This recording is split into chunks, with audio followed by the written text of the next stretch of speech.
హైదరాబాద్ ఒక విశ్వనగరం. ఈ విశ్వనగరం బ్రాండ్ను కాపాడాల్సినటువంటి బాధ్యత కాంగ్రెస్ ప్రభుత్వంపై ఉంది.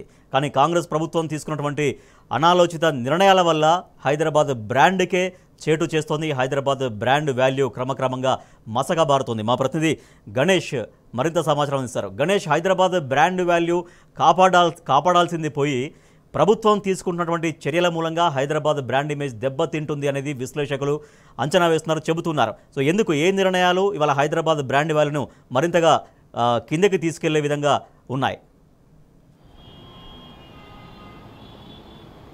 రాజేష్, కార్పొరేట్ సెక్టార్కి ఏ విధంగానైతే బ్రాండింగ్ ఉండడం జరుగుతుందో గతంలో తెలంగాణ రాష్ట్రానికి కూడా ఒక కేసీఆర్ అనే బ్రాండింగ్, అలాగే కేటీఆర్ ఐటీకి సంబంధించి కేటీఆర్ అనే బ్రాండింగ్ ఉండడం జరిగింది. అదే పెట్టుబడుల వెలువల రావడం జరిగింది. దీనికి సంబంధించి తెలంగాణ రాష్ట్రం సాధించుకున్న తర్వాతనే మౌలిక వసతులు అనేటి కంపల్సరీగా ఉండాలి. ఒక పెట్టుబడులు రావాలి అని అంటే కూడా కామన్గా ఏవేవి కావాలి, రోడ్లు, నీరు, అలాగే విద్యుత్ అనేది కంపల్సరీ. కాబట్టి ఈ మౌలిక వసతులపైన కూడా అటు సీఎంగా ఉన్నప్పుడు కేసీఆర్ గారు అలాగే కేటీఆర్ గారు కూడా దృష్టి పెట్టడంతో పెట్టుబడుల విలువ రావడం జరిగింది. అటు జీహెచ్ఎంసీ పరిధిలో చూసుకున్నట్టయితే దీనికోసం ట్రాఫిక్ సిగ్నల్స్ లేకుండానే అందులో భాగంగా ఎస్ఆర్డీపీని తీసుకురావడం జరిగింది. సిగ్నల్ ఫ్రీగా వచ్చే వాహనాలు ఎక్కడ కూడా ఆగకుండా వెళ్లే విధంగా కూడా దాన్ని తీసుకురావడం జరిగింది. జంక్షన్ డెవలప్మెంట్స్ కావచ్చు, వీటన్ని చేసి పెట్టుబడులను ఆకట్టుకునేలాగా చేయడం జరిగింది. అందులో భాగంగానే గతంలో చూసుకున్నట్టయితే ఎన్ని పెట్టుబడులు వెలువల రావడం జరిగిందో అవన్నీ కూడా మనం చూడడం జరుగుతుంది. ఇందులో భాగంగానే ఒక ఫార్మాసిటీని తీసుకురావడం జరిగింది. ఫార్మాసిటీని 19,000 ఎకరాల్లో తీసుకురావడం జరిగింది. ఇందుకోసం మనకు కరోనా కాలంలో చూసుకున్నట్టయితే కరోనాకి మొదటిసారిగా టీకాను అందించి కూడా జీనోమ్ వ్యాలీ నుంచి జీనోమ్ వ్యాలీకి సంబంధించి అటు ఎయిర్ కనెక్టివిటీ కావచ్చు, ట్రాన్స్పోర్ట్ కనెక్టివిటీని ఇచ్చే విధంగా ఔటర్ రింగ్ రోడ్కు దగ్గరగా దాటిని కూడా క్రియేట్ చేయడం జరిగింది. ఇందులో భాగంగానే ఫార్మసిటీని కూడా 19,000 ఎకరాల్లో తీసుకురావడంతో అక్కడ రియల్ ఎస్టేట్ భూమి కావచ్చు, రియల్ ఎస్టేట్కి సంబంధించిన భూమి ఒకేసారి రావడం జరిగింది. 19,000 ఎకరాల్లో యూనివర్సిటీ కావచ్చు, R&D రీసెర్చ్ కావచ్చు, ఆపరేషన్ అండ్ మెయింటెనెన్స్ ఇవన్నీ రావడంతో కూడా దానిపైన బతుకుతూ అంటే ఉపాధి పొందేవారు ప్రత్యక్షంగా 20,000 మంది కావచ్చు, పరోక్షంగా కూడా 40,000 మంది ఉద్యోగ అవకాశాలు కల్పిస్తాయని ఉండేది. కానీ ఇప్పుడు చూసుకున్నట్టయితే అసెంబ్లీలో కాంగ్రెస్ ప్రభుత్వం వచ్చిన వెంటనే సాక్షాత్తు అంటే ఇప్పుడు ఉన్న కాంగ్రెస్ ప్రభుత్వానికి బ్రాండ్గా చెప్పుకుంటున్న రేవంత్ రెడ్డి సాక్షాత్తు ఆయన అసెంబ్లీలో చెప్పడం జరిగింది.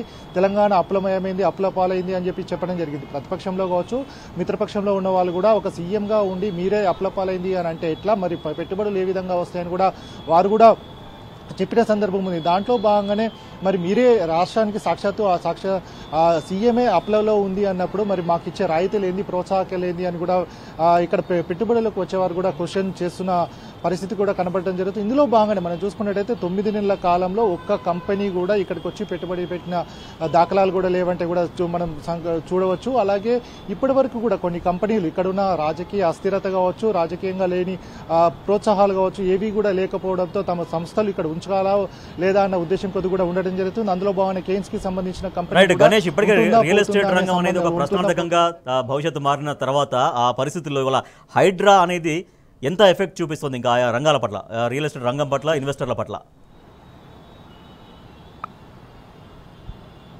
రాజేష్, హైడ్రా అనేది ఏదైతే 99 జీవోతో తీసుకురావడం జరిగిందో ఇది అసెట్ ఏదైతే క్రియేషన్ లాగా వీళ్లకు కాంగ్రెస్ ప్రభుత్వానికి ఉంది. గతంలో అసెట్ మేనేజ్మెంట్ అని హైదరాబాద్కు సంబంధించిన డిజాస్టర్ను కంట్రోల్ చేయడానికి ఈవీడీఎంను తీసుకురావడం జరిగింది.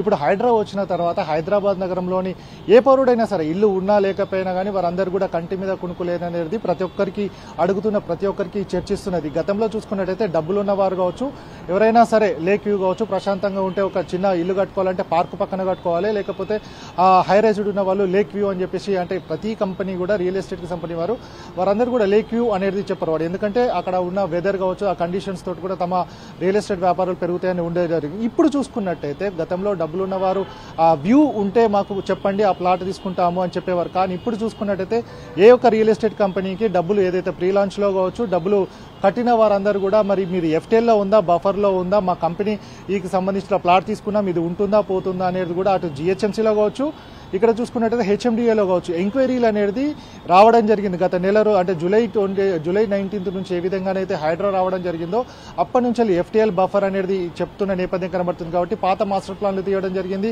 వాటికి సంబంధించి అక్కడ నాలా లేకున్నా, రోడ్డు లేకున్నా ఇక్కడ నాలా ఉంది, రోడ్డు ఉంది అని చెప్తున్న నేపథ్యం కనబడుతుంది. కాబట్టి రియల్ ఎస్టేట్ అంతా కూడా కుదేలు కావడం జరిగింది. అటు ఫార్మసిటీని తీసివేయడం జరిగింది.